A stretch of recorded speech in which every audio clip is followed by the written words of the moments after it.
From, from the moment I was born, I was told what I couldn't do, that I wouldn't live beyond a day, that I couldn't help provide for my family.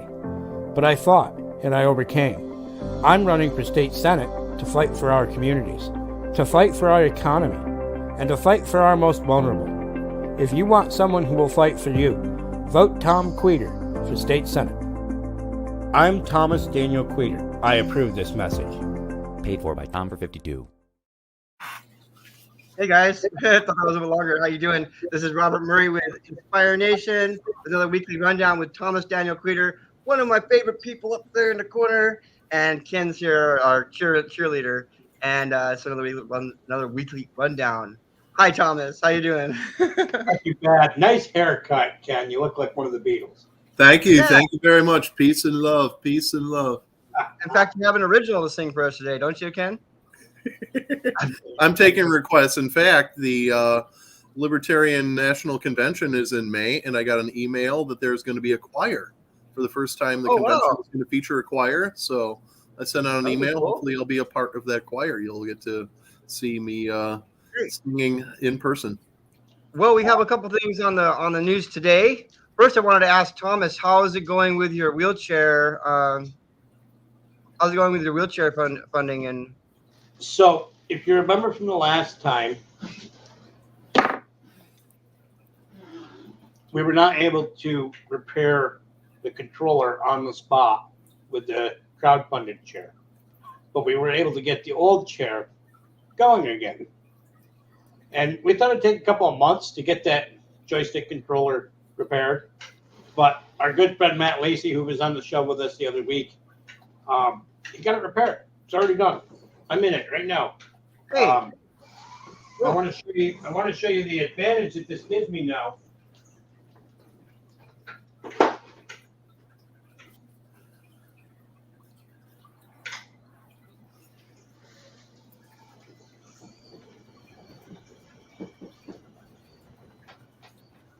you drive. There's two of them. Right on. Right. So if one goes down, I have a backup. I never have to stop. And with Perfect. a personality like mine, I don't like to stop. Stopping is That's a bad. big one too. I also don't have to sit for 8 hours while it charges. I can get into the other chair and let it charge. Oh, that's a bonus. Well, especially since I only sleep about 4 hours a night. I really hate losing all of that time. That's awesome, Thomas. That makes me feel good. I see you feel better than you did last week. You get through your little stomach bug. I think you might have had a stomach bug for a day or two. But you also had a lot of stuff going on, Thomas. I mean, you're switching things up a bit on us. So I did have that stomach bug, and I caught that stomach bug because my mother had surgery. She had an outpatient foot surgery. She had to have a bunion corrected, and the alignment of one of her foot bones was corrected. She's got some pins. She's got a cast on her foot. She's going to be in a walking boot after that for about 6 weeks. And for most people, that would be a great upheaval to their life and their household. They have to get things like a shower chair. Yes, Matt. Matt is the hero. And they have to get things that help them get around their own home. Things that are usually temporary in that situation. One of those things is right here, right? This is just a simple reacher. I think nobody needs to leave home without that. That's for sure. I use them around my house too. I think they're also called grabbers, not to be confused with the heart attack grabber. But those are called grabbers. And I do have a pair that's even longer. It's on the other side of the house. Oh, that's nice. The house is riddled with these. So she's had no problems getting things. We had a shower chair for her already because I always keep a backup because nobody wants to go without a shower. The house is accessible. There's ramps everywhere. Things are the right height. She's sitting pretty for this situation by comparison to what most people go through. And Robert, I believe you have a ticker for us today, right? What's that? Do you have a ticker for it? There it is.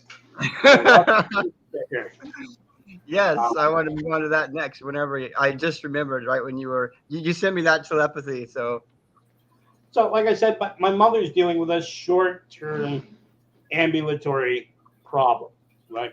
And she's lucky to live in a household where everything's already set up for that. Russell is dealing with a worse but similar situation. He lost a leg. He's got a couple of years of getting used to his new leg, which will be a prosthetic, and he's an older gentleman, so it's fair to assume that within a relative period of time, he will need a wheelchair. And as we discussed, his home is not accessible. It's got soft floors, so it wouldn't hold him and a wheelchair. And we're trying to raise the money to give him that kind of independence within his own home that my mother is fortunate to have because I exist. So what I just described with my mother being all set up to have everything she needs, and Russell, who's not all set up and doesn't have what he needs, and he's already been in that situation for months, whereas she came home to having everything she needed. I want you to think about what the difference is and what it's like to sit there all day, every day, and not be able to meet your own needs and your own standard level of independence just within your own household. And that's why we need to get this remodel done for Russell. So if you're thinking about being charitable, if you want to help out someone who's a good person, go donate to Russell right now. donate to Russell Jordan. I want y'all to be donated to Russell Jordan. He's like Santa Claus. We love him. He literally is Santa Claus. He likes to dress up as Santa and give out gifts to the underprivileged children in the area. He's known for doing that. He's a good guy. If anybody deserves this, it's somebody like Russell. Beyond That's that, great. I don't have a whole lot of news for you, Robert. We're still in limbo until nomination convention, which happens February 19th through 20th. I'd ask that anybody interested in that who's in New York, whether you're a libertarian or not, you can go to lpny.org. See? This is Russell here. Yeah, it's a process. And that it's not going to be easy right away. People think that, we have prosthetic legs. We'll just give you a new leg and you'll be fine. You'll be running tomorrow. That's not the way it works. You have to go through this process of fitting and getting it just right for you. And as you saw, Russell, he's having some troubles with it already. That's not uncommon. That's normal. But it's stressful. And a simple remodel to his home would solve a lot of his problems. It's about Russell being able to be free. Right. We all take the certain amount of freedom that we have, granted that it's not quite unlimited right now, but we all have freedom that we take for granted. And to come into a situation like this and see that it's limited when we can all help, we can all do something, as opposed to waiting for the government. The government is not going to fix this quicker than we all can as individuals. Actually, in Russell's situation, they're not going to do anything. There's nothing the government does that will remodel your home in the way that he needs. That's right. And even if it's $5, $10, $100, whatever it is, share that on your social media. If you donate, it encourages other people and shows that you're donating to a cause, and it makes people feel like donating more. And this is going directly to Russell Jordan. We're not taxing these donations, correct? So if I can, this is actually going to Russell Jordan through a nonprofit. Okay. That's the way, Russell. Don't give up. Don't give up. Find your tenacious spirit and forge forward. That's what it takes. We are utilizing a nonprofit called the New York Volunteer Network. So when you make a donation, it is tax deductible, right? We can't actually tax anything because we're not the government. And you know what? The government shouldn't be able to tax anything either. That's besides the point. The point is, if you make a donation to Russell Jordan through that link, which is scrolling across the bottom and in the text of these posts with the video, you can make a donation, receive an instant email response showing what you donated, and you take that to your accountant or whoever does your taxes, and you say, I donated this to a charitable cause, it's a nonprofit, and you write it off. So, what does that mean? Well, let's say you donate $25 to Russell Jordan. And let's say at the end of the year, you pay in $100 in taxes. Well, because you donated that $25 through a nonprofit and have that letter, you can write off that $25 up to 30% of your income, right? Which is why I said $25. 30% of your taxable. 30% of your owed taxes you could write off. So what's that do, right? What does that process do?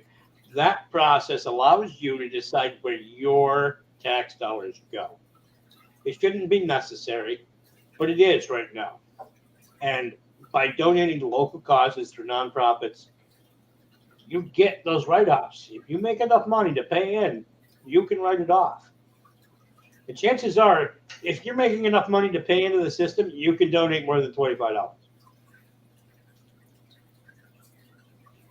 But where I was going before we got into this,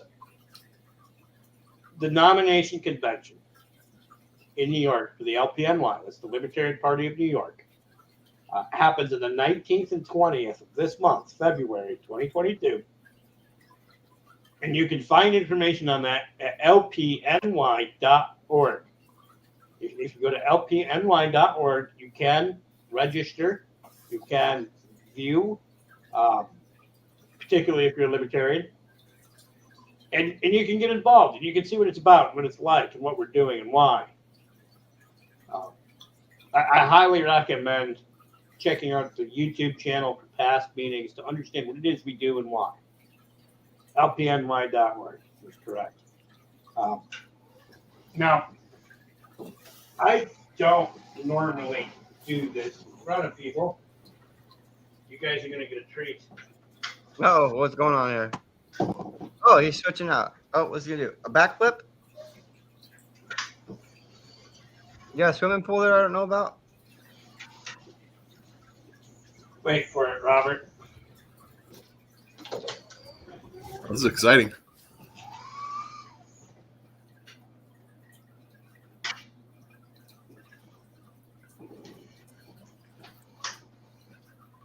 Yeah, that should work.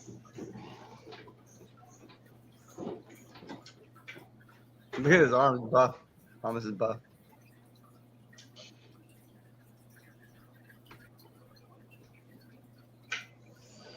So, because of the nature of my disability, particularly with regards to how it looks, people don't think I'm very mobile.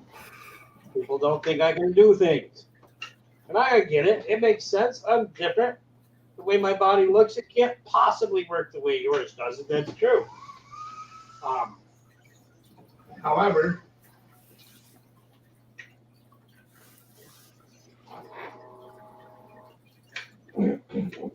most people are pretty astounded when they see me transfer from one seat to another.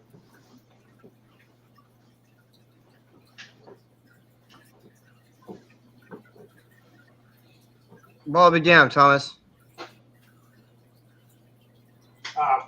You might have noticed I have some upper body strength. Yeah, Just a little bit. good job. That was good. I bet you that makes you my feel ass. good. I know. That's the arm wrestle when I see you there, Tom. So that's what's great about having a second wheelchair. I mean, imagine if, I don't know, all of a sudden at some point in the day your leg stopped working and there was nothing you could do about it. Well, I would suck. I don't have that problem with wheelchairs. And with wheelchairs, that comes up a lot more in your legs.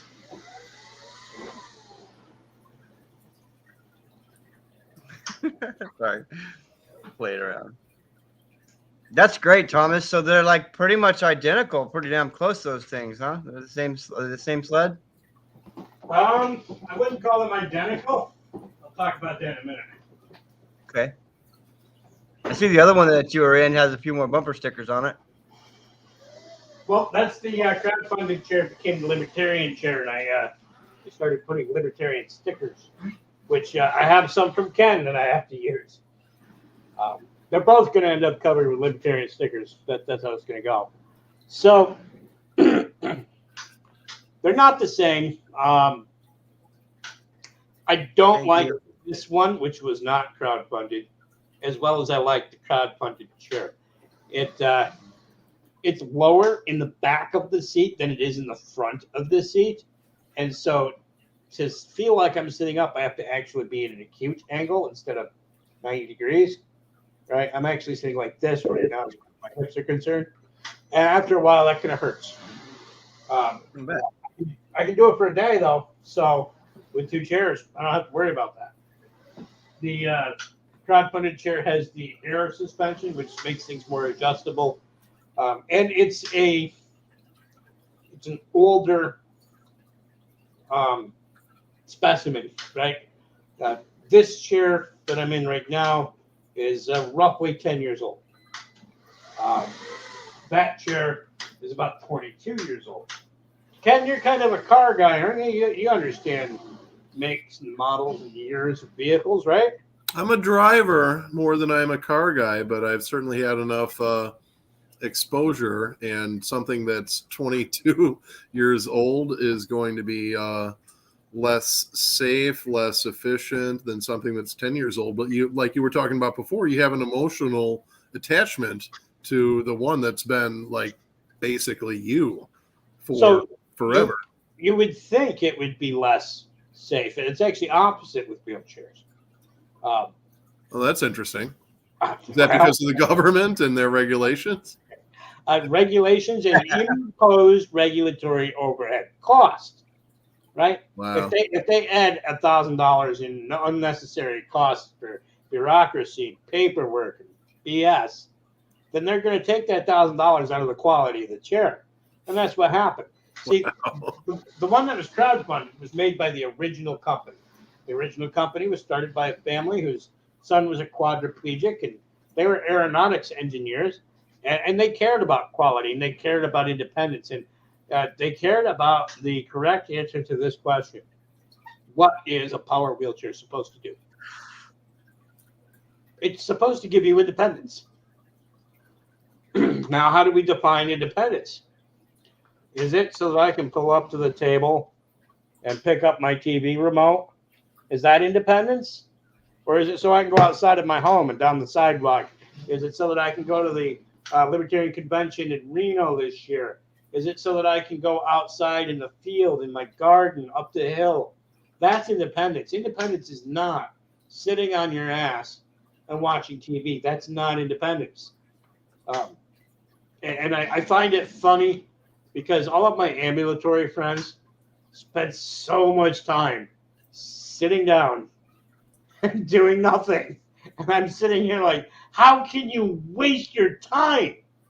You have the ability to go do all the things that I strive for. And you're just sitting there watching, I don't know, Golden Girls.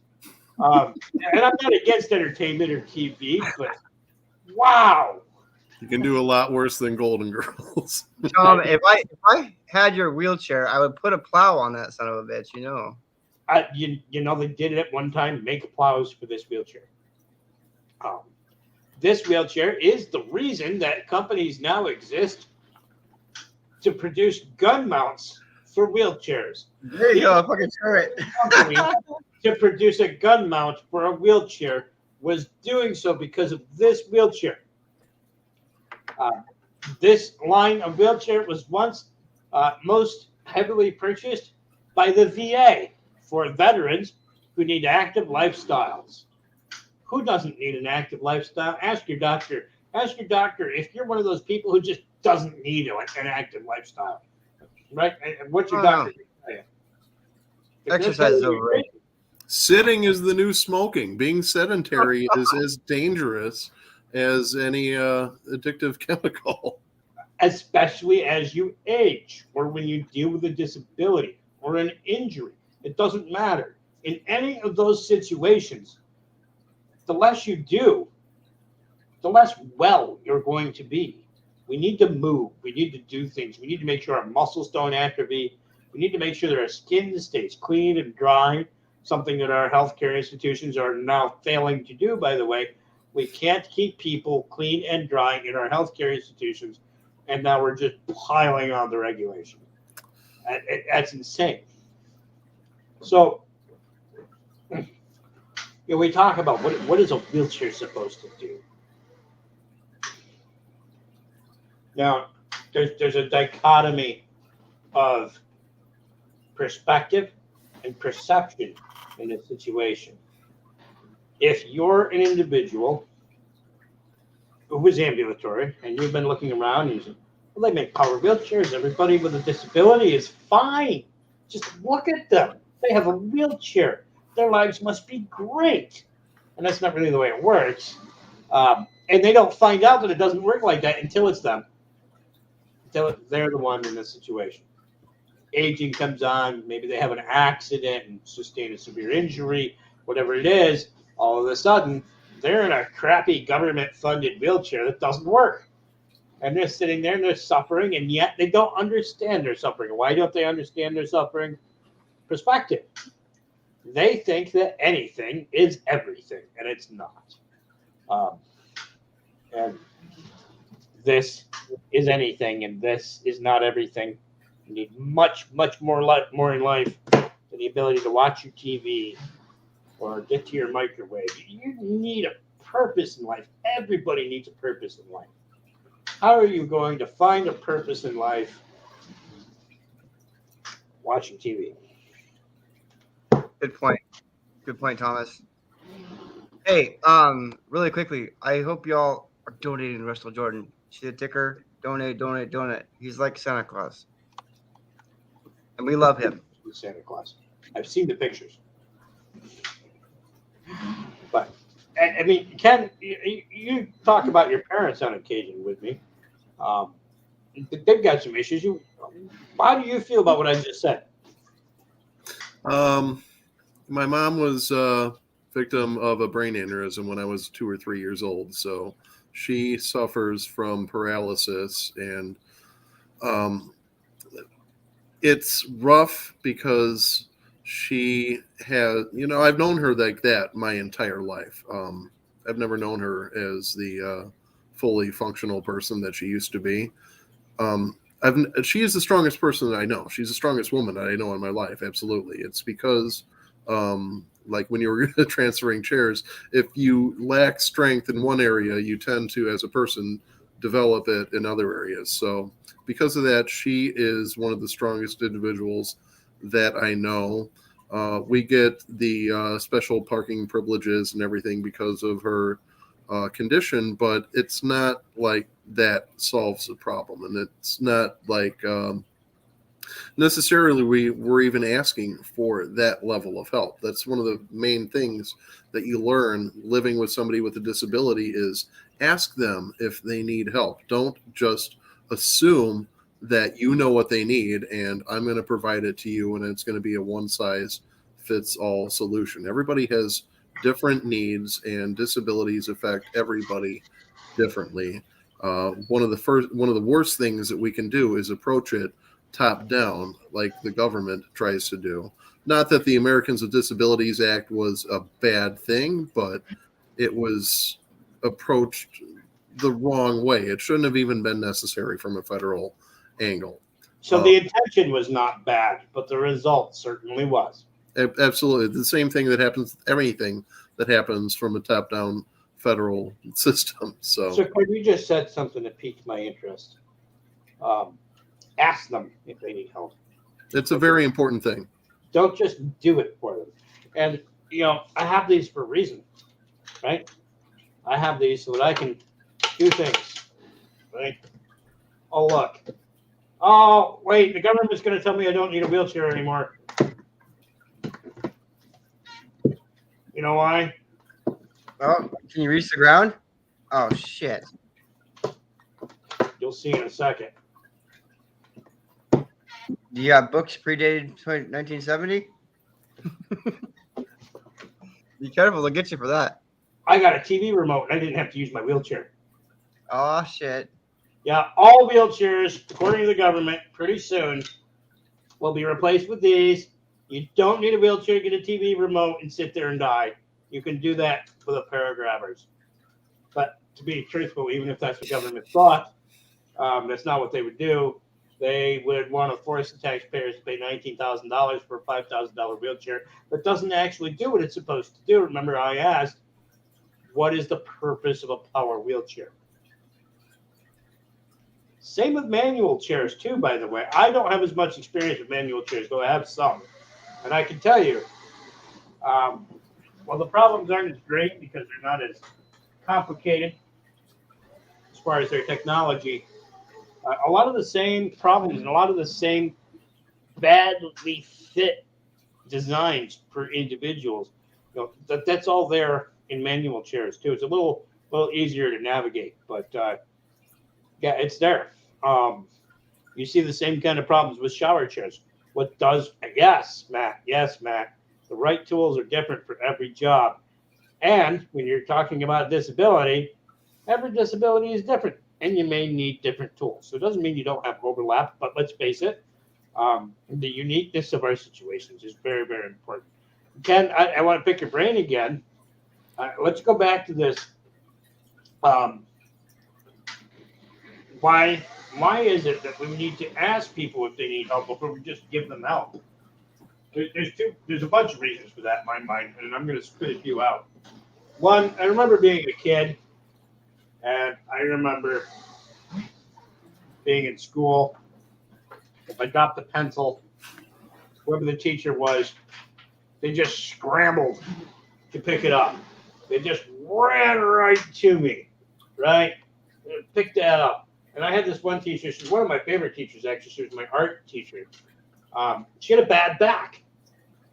I drop a pencil, and she comes running and bends over and groans in pain. And I'm sitting here like, if you'd given me 3 seconds, nobody would have had to have had any pain. You see the point there, right? Just because it looks like I can't do it, just because it looks like it's hard for me to do, doesn't mean it is. You need to ask. You absolutely need to ask. That doesn't mean that you shouldn't ask, though. I wouldn't ask over every little thing, but doors are a big thing. There are a lot of doors I can open, but there are a lot of doors I cannot open. Specifically, there are a lot of doors in public that I cannot open without breaking. This wheelchair has a little bit of power, and if I just bump the door, it's going to drive right through it. It's glass. You don't want that. But Ken, in your experience, when is it okay to help someone with a disability? It really is a matter of, is it apparent that there's a disability or not? I'm a nice person. I open doors for everybody. I like to make eye contact and smile with everybody. I'm one of those few people who's left who is a polite person. So what you're saying is when it's an instance in which you would help anybody, maybe that's an instance in which you should help someone who's disabled? I don't see necessarily that there's a difference. If you're going to ask somebody if they need help versus letting them do something themselves, it really is a case-by-case basis, but you want to respect the individual in every case. So I've had a lot of work, I've been in public service for a long time, working at gas stations and stuff like that. So I have a great sense of, what individuals need. It's right. So there's one point you made, though, right? Ask them before you help them. Right. Right. That's the point here. What happens when we just do everything for someone? What did they learn? Nothing. They get dependent upon it, and they get angry when you don't do it. Hard lesson. They learn a big hard lesson. They learn they don't have to do anything. They learn they can just sit there. They learn that they can have everybody do everything for them. What they don't learn is that that's bad for them. It's bad for their physical health. It's bad for their mental health. And it's a whole lot of I can'ts running around in their head. Because you gain this assumption that, well, I can't do that because I can't do it like other people do it, so I can't do that. I could have somebody else do it. That's not really true. There are, no offense to Ruthie behind you, there are many ways to skin a cat. For those who don't know, Ken's cat's name is Ruthie. She's over on the couch. I'll go get her. So it's an interesting dichotomy of what we should and shouldn't do. And Ken hit the nail on the head. The first thing you should do is ask, right? And we're also talking about Russell today. Hi, Ruthie. I asked Ruthie if she wanted to come home with me when I took her home from the shelter. I'm like, Ruthie, do you want to come home with me? And she's like, yes, I do. So, we asked Russell if he wanted help. We all remember Bill Snyder. What a lot of you don't know is that Bill has since passed away. I try not to talk about it because it's disheartening to me. But because of Bill Snyder, who asked Russell Jordan if Russell wanted help, and then asked myself and the people that I work with if we wanted to help Russell Jordan. We're here to help Russell Jordan. So that link is there. $5 is $5. A share is a share. And if you don't have $5, sharing is caring.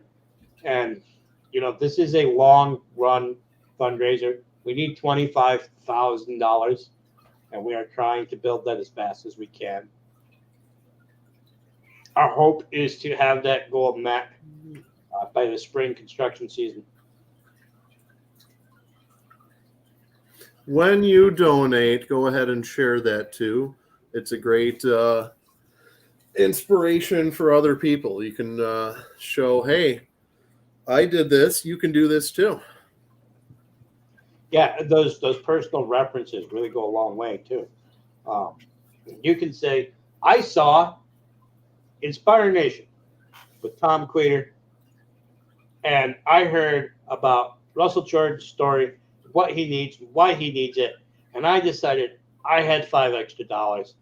I donated it. Here's the link. Maybe you can donate too. If not, give it a share. Sharing is caring, right? That's easy text to write. You've seen the show. You've heard the story. You know what it's about. You can tell it too and ask your friends to throw in $5. And it's interesting because we do have a Libertarian Facebook group.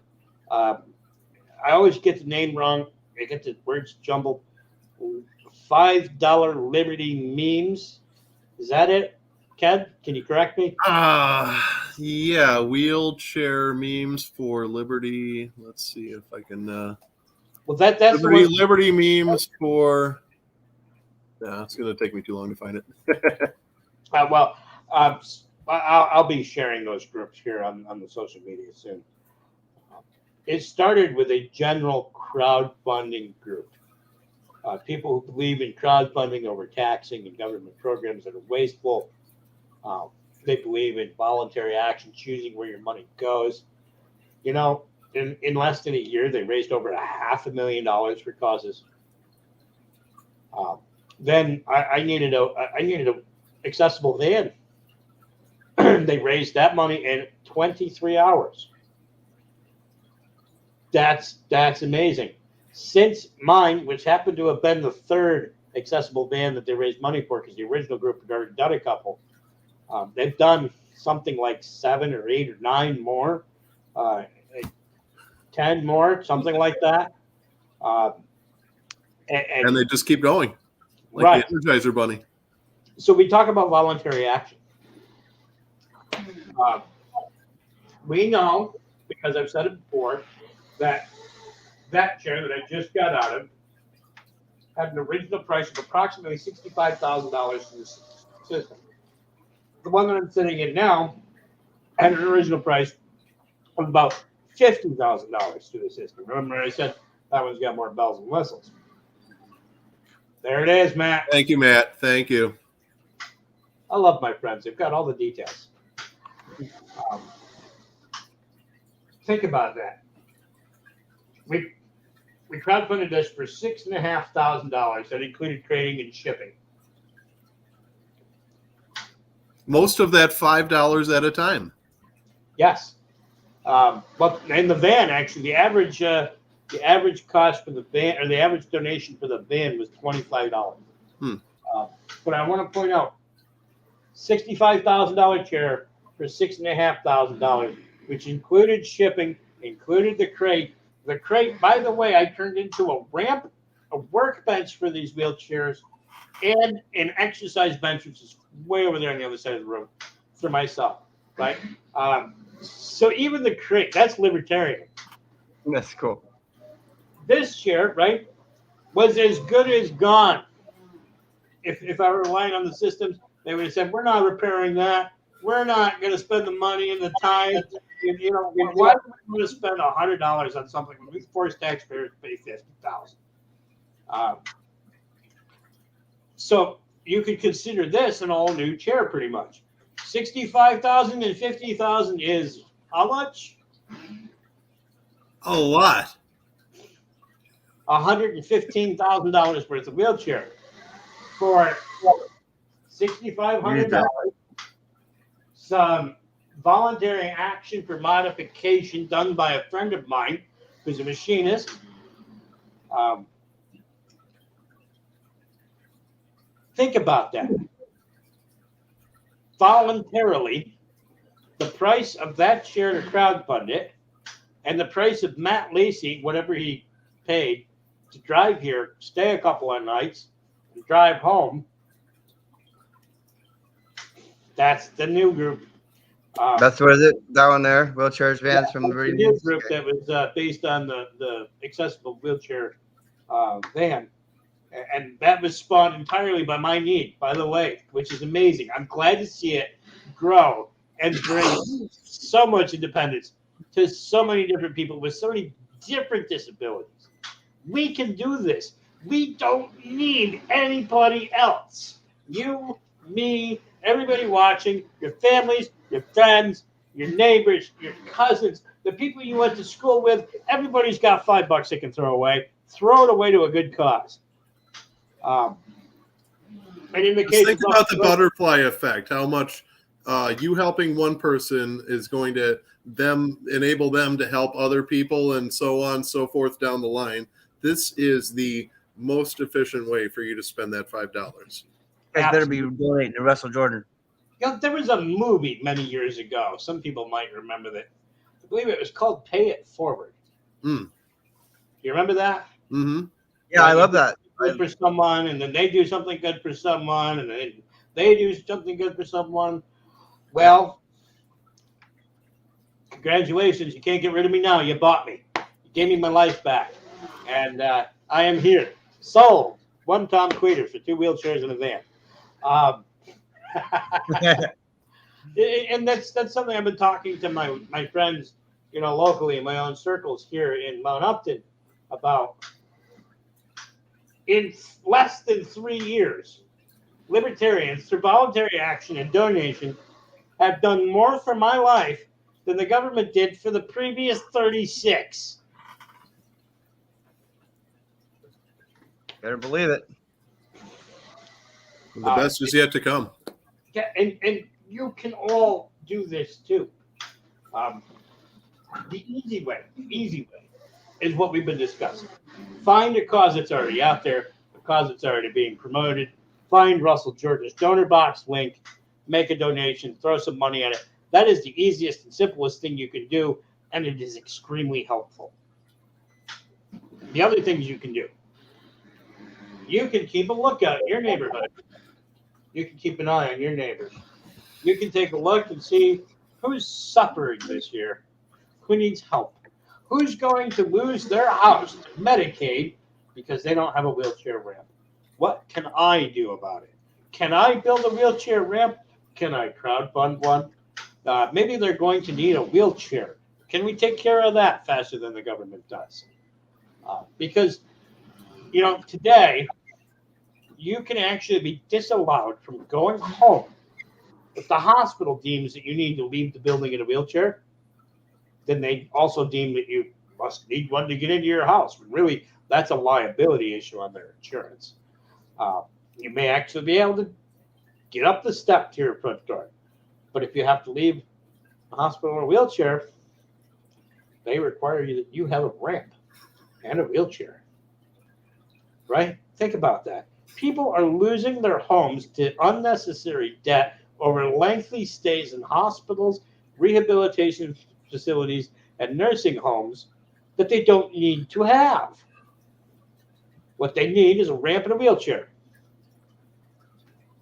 But then, they're a burden on Medicaid. Medicaid comes back and says, "Oh, well, you owe more than you spent more than $20,000 on your Medicaid. You own this home.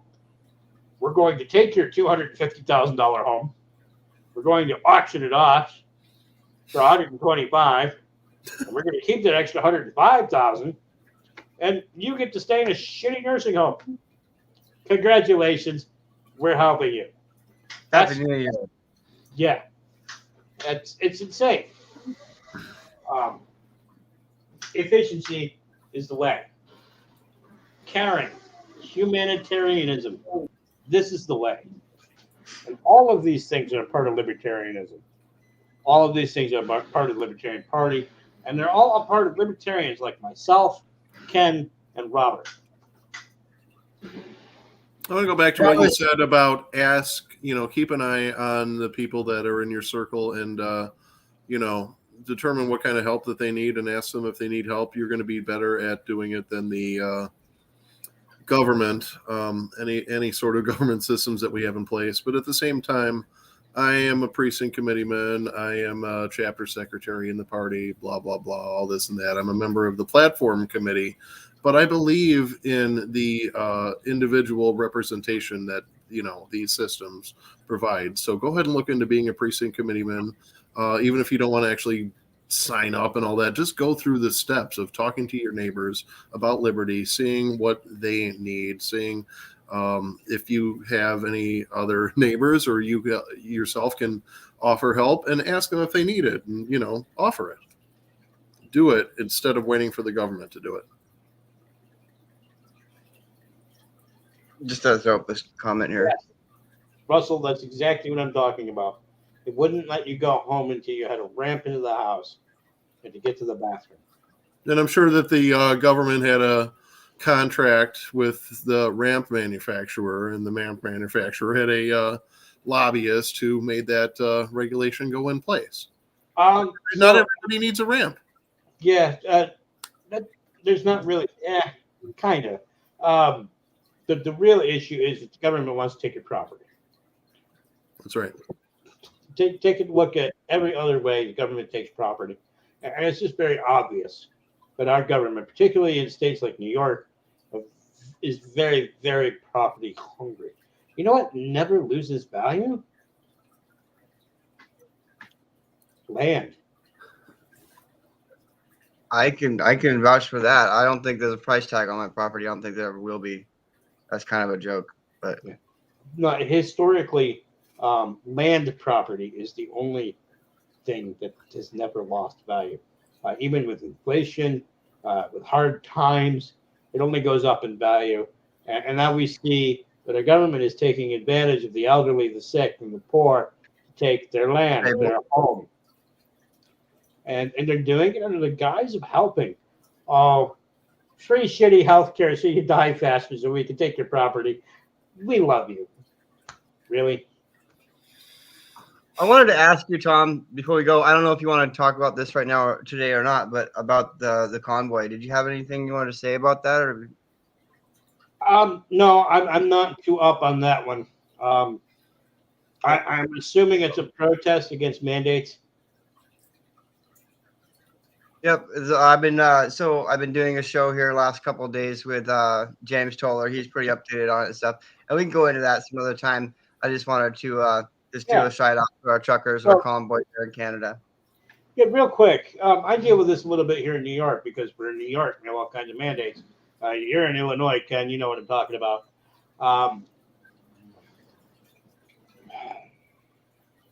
There is a significant difference between being a virus or pandemic denier and being an anti-mask or anti-vax and being anti-mandates.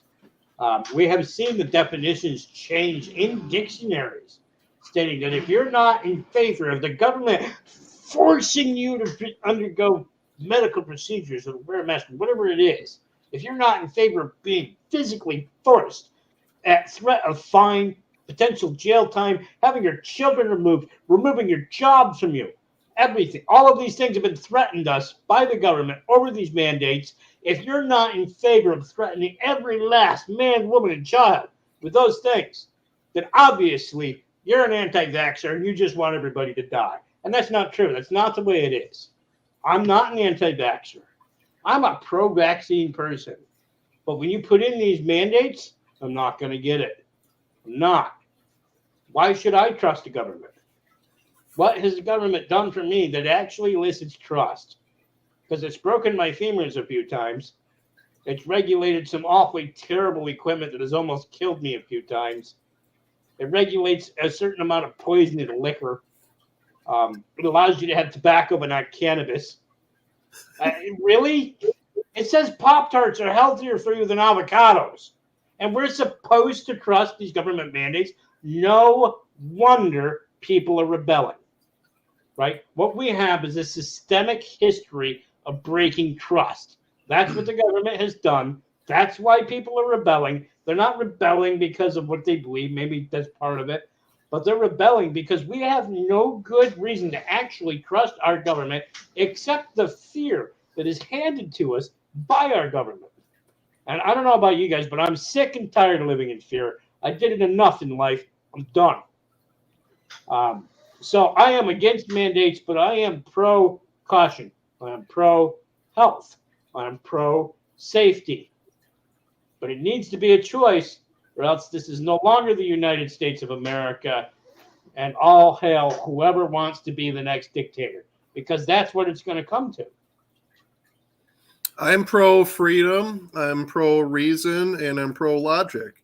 And, you know, a lot of times people say vote with your dollars and vote with your feet.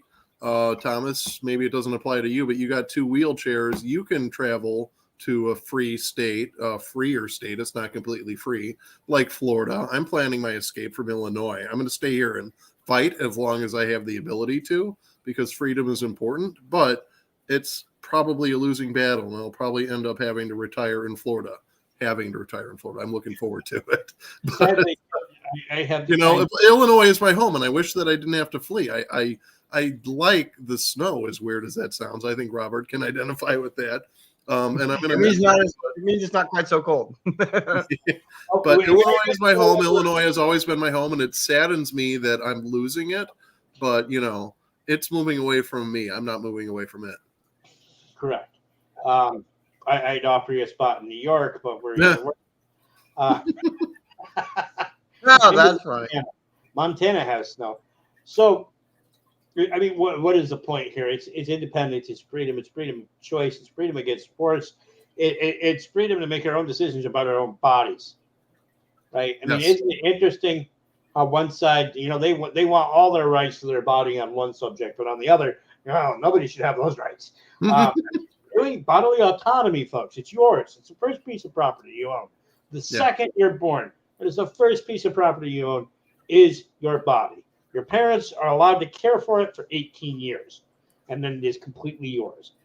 Off the subject, what are those things hanging? Are those hockey sticks on the other each side of your window there? Those are not hockey sticks. Those are hockey sticks.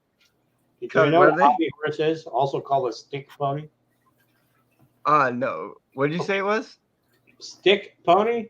Hobby horse. Oh, like ponies. Okay, I can see that. Okay, you know, you put the stick between your legs as a kid and you run around, right? Gotcha, okay. Yeah, we made those for one of the community events I helped put on years ago. We were trying to start a cooperative for those who make goods at home, from jelly to furniture. And that nonprofit failed, that co-op failed to take off, largely because of the nature of New York. But we had some fun times, and we put on a good event, and that's what those hobby horses are from. I remember it because I'd never seen so many people in wheelchairs and with disabilities at a community event in my community. I mean, there's always some to show up. There's ones who live here, but I swear we had close to a dozen that day. And I'll never forget the one young girl. She was on the spectrum, and she had such a blast. We had a live band, and she was dancing like crazy. She won the watermelon eating contest, and she was just having a blast. And I got a video of that somewhere. Can I throw up another video, one of your videos here before we go out? Yeah, why don't you throw that up and end it there, because we are getting close to the end of time. Okay, I'm going to throw a different one than we had at the beginning, but it's the same. Okay. All right. Love you guys. I'll see you later on Clubhouse. We're going to go to this Peace and Love, Texas, meet Desiree Lindsay room. Yeah, right? yeah. Peace and love. Peace and love. Stop sending me. Hi, my name is Thomas Daniel Queter, and I'm running for Senate in District 52. So I'm running because I care about everyone in my district. I don't want to chase special interests too much. I don't want to chase falsehoods. I don't want you to vote for me because I lie to you. I've spent many years reaching out to those who are failed by our government and lifting them up, finding solutions. I want to improve our communities. I may not work at a job for pay, but I work all day long, every day. I'm working to help those with disabilities who fall into these healthcare gaps that are created left and right. And that includes the elderly, our veterans, and everyone sooner or later. I want you to vote for me because you believe that I want to help our district be more self-sufficient. I want you to vote for me because I want to do something productive. I've been fighting my entire life, and I will fight for you. I will fight for your economy, your stability, your health care, and I will fight for those instances in life in which you need help. I am not in this for myself. I'm in this for you. And everyone I talk to on a regular basis, every time I reach out, I find somebody who's suffering either from lack of health care, lack of coverage for health care. Help me help District 52 become what it once was, a thriving agricultural district. Help me bring back what we need. We need to seek innovation. We need to seek better options. If you believe I want to help, if you believe that I will help, if you believe that I will work hard, if you believe that we need somebody who can put in 16, 20 hours a day, 7 days a week, as I've been doing for most of my life, then vote for me for Senate in District 52, Broome, Tioga, Shenango, and Delaware. Vote for Tom.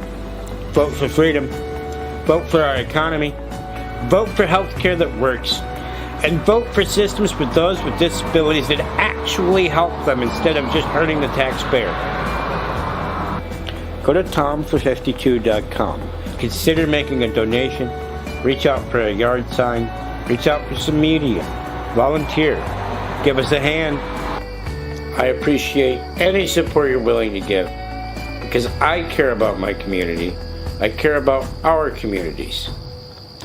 And we need to allow our communities the freedom to care about themselves and each other. Thank you for your support.